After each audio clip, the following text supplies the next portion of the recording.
Now once you built an hospital as a business, now suddenly you want it to be a service center. How do they do it?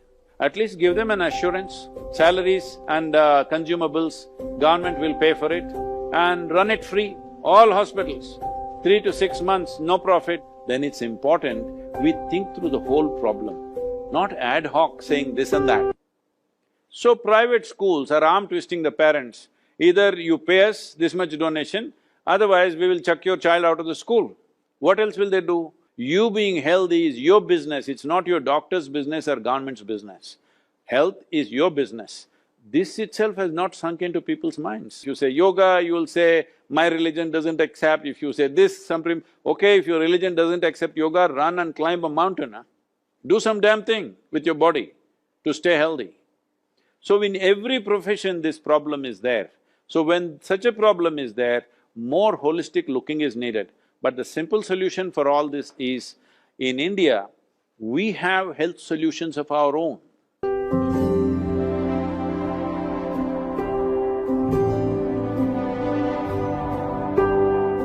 It's called healthcare industry, and care should be the operative word. But it seems that even in this crisis, it's largely driven by sort of opportunistic profits rather than, providing the care. Do you see this changing in the next few decades, where it moves from, wealth creation goals to wellness creation goals? See, we must understand this, that once we take a fundamental wrong step, after that, we can only take more wrong steps, because once we take a wrong direction. When I say wrong direction, let me take you back culturally in this country. In this country or in this culture, we always believed there are three things which should never be commercialized: health, education and spiritual process. These three things should never be commercialized. So if they should not be commercialized, what happened in the past was, the kings who were there always made sure there is enough for the doctors, for the teachers and for the spiritual transmission. There was always enough substance depending upon the wealth of the nation. Accordingly, certain largesse were always given to them so that they don't have to fend for themselves. They don't have to think about where is my bread, how do I earn, what do I do. So that was taken care of. Well, those times are over, you cannot talk about that anymore because we have moved into a market economy. Market economy means everybody has to do something to feed themselves and the people around them and whatever. So to what extent are you going to do is the question. So coming to that question, now we have taken to Western form of medicine, which is phenomenally capital, essential business. You want to set up a hospital, MRI machine means we import it from somebody, some other country, this machine, that machine. From what I know, because I've visited some of the machine manufacturing, medical equipment manufacturing companies in United States, everything is priced 500% more than the cost. That's how it is priced. Because there everything is insurance. I must tell you this example. An American citizen came here to our yoga center. He was a ex-B-52 bomber pilot and he was in his late 60s. And when he was here, he had a heart attack and we took him to the local hospital and an open heart surgery was needed. Then we got the surgery done because it was emergency, we got it done. Then he wanted to call his insurance. When he called the insurance, he said, this cost him about 2 lakhs or something at that time. So 2 lakhs was approximately, in those days, about $4,000. Today it's much less, but around $4,000. He said, this is the bill and I want to know the procedure because I've paid in India and how to manage this. So those guys said, that's okay, you can get the surgery done there, no problem. Okay, that is for the diagnosis, but how much is the surgery? He said, no, this is for surgery. They wouldn't believe. because this would cost $25,000 to $50,000 in United States, but here it costs $4,000. Have we made use of that? No. Anyway, we went into Western medicine. Did we really make use of that? We could have made India the hospital for the world, then we would have had really top-class arrangement so that our citizens also could enjoy that. We've not done that. We've done it in a small way because there are too many impediments for even healthcare industry to grow seamlessly, too many. But having said that, now between profit and profiteering is what you're talking, am I right? Yes. Between profit and profiteering. So we need to understand this. Now once you built an hospital as a business, we must understand essentially legally it's a business. Now suddenly you want it to be a service center. How do they do it? Right now this is happening, I'm telling you our own plight right now. We have schools in rural India where schools are run with all scholarship for almost 80% of the students are under scholarship, where people have been contributing from all over the world. But now there are no contributions because of this virus thing, there are hardly any contributions. But now the government passes a law, you cannot reduce the salary for teachers, you must pay the salary. No school, no fee, no contribution, but you must pay full salary. How do you pay? So private schools are arm twisting the parents, either you pay us this much donation, otherwise we will chuck your child out of the school. What else will they do? For somebody else this may look like profiteering, but how else do they manage, I'm asking. Right now hospitals, they've invested hundreds of crores of rupees into building one hospital because everybody wants every equipment, even the atmosphere in the hospital, just the way it is in America. They want that kind of thing. So they've invested heavily. If you look at the hospital building, I'm talking about the good hospitals in the country, if you enter there, is that the way ordinary government buildings are in this country? Much higher scale, isn't it? So it costs money. Many hospital receptions are like five-star receptions. So it costs money. When you build that kind of business, and now suddenly you talk about service free of cost, when it is loaded with patients, it's not going to work. When we build a business, you should not have given the entity of business if you wanted them to serve. So the idea was government hospitals will serve, private hospitals will serve those who have the money to do it. But nobody foresaw the pandemic. Now you want them to serve, at least give them an assurance. All your salaries we'll take care of, just serve free for 3 months, no profit, no loss. Salaries and consumables, government will pay for it and run it free, all hospitals.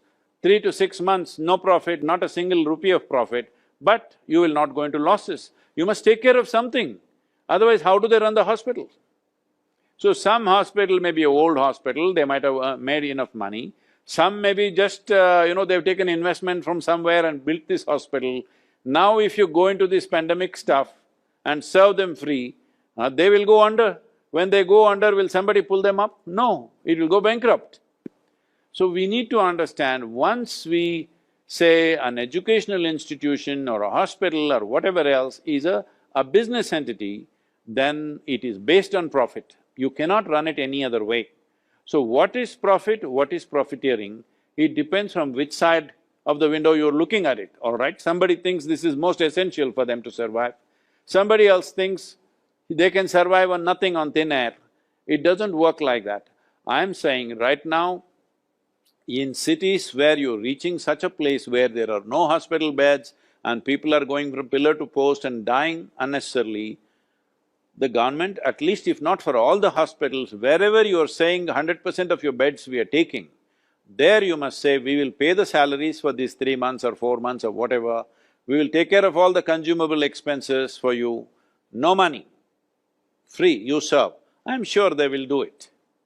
But if you just don't give any assurance and you say you serve because whenever there's political pressure you say something, that's not going to work, because it's a business, they have to run it. So, I'm saying if we want to move into the space where in the Committee of Nations we are at least reasonably there, then it's important we think through the whole problem, not ad hoc saying this and that, not labeling people, not labeling… See, right now, you're running a law firm. This COVID time, if I come with a case, well, I'll have to pay. Maybe I can beg you, please give me a discount. That's all I can do. I cannot say I won't pay because you have to run your institution. So in every profession, this problem is there. So when such a problem is there, more holistic looking is needed. But the simple solution for all this is, in India, we have health solutions of our own.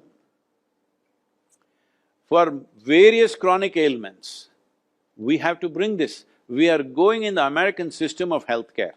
We need to understand American system of healthcare is worth 3.2 trillion dollars per year, all right? For quarter the population that we are, for 350 million people, they spend 3.2 trillion dollars. I think it's the most horrible thing to do, because in an affluent country where you have variety of nourishment choices, variety of lifestyle choices, why are so many people sick? I don't understand. 3.2 trillion is larger than India's economy. An economy which serves 1.3 or 1.4 billion people, that much and much more you're spending on 350 million people, I think it's a crime against humanity if you ask me. It is a crime against humanity that for every small thing you're spending money like this when so many people are barely nourished. Nearly 30% of India's population is malnourished, when this is the condition. So the important thing is, we need to invest in villages. We have traditional systems of medicine. Every day you don't have to run to doctor for small things. When something big, a surgery or something is needed, you go to the allopathic doctor. Otherwise, daily thing we can take care of within our own systems. We must make yogic practices compulsory. If you don't like yoga, you must run somewhere. If you must swim, you must run, you must do something. You don't do anything, you sit like a potato and you want the healthcare system to take care of you. This is not going to happen. Health is individual business. When illness comes, we'll go to doctor. But health is our business. First thing is, make the population understand this from a young age. You being healthy is your business, it's not your doctor's business or government's business. Health is your business. This itself has not sunk into people's minds. We need to sink this in. If we don't do this, don't think we'll have a healthy nation. As I'm giving you the example of America, with a choice of nourishment and choice of lifestyle, why are so many people sick? When you have such choice of nourishment and lifestyle, it should be very easy to be healthy, isn't it? But no, you choose all the wrong things and you expect the government or the insurance or the company to take care of you, and that's going to cost. Can you afford? If you go by American standards, do you really believe, does anybody in this country believe, because we are building infrastructure like this, do you believe someday for this 1.3 billion people, you will give health care like United States? That means you need $12 trillion just for health care. Our aim right now is to reach just $5 trillion economy, all right? $12 trillion healthcare, when will you reach? You won't do it in 2 centuries, I'm saying. It's most unrealistic. And that's not the way to approach this nation's health. We need to bring this… Well, there are efforts to bring yoga into everybody's life. That also everybody makes a controversy. If you say yoga, you will say, my religion doesn't accept. If you say this, okay, if your religion doesn't accept yoga, run and climb a mountain, huh? Do some damn thing with your body to stay healthy. But you don't do anything and then you expect these kind of things. Now, private hospitals which you invested heavily, you want them to serve free. No, this is something right now, whichever hospital government wants to take over 100% of the beds, you can say 25% please serve free. 100% if you want to take care, please take care of the salaries and the consumables. Let them go without profit for 3 to 6 months, it's okay, and give them relief from whatever loans they have, interest-free, you keep the loan for 6 months. It is a fair way to handle things, otherwise it's not going to happen. Now they're arm-twisting patients, they're not releasing dead bodies, all kinds of ugly things happening, all right?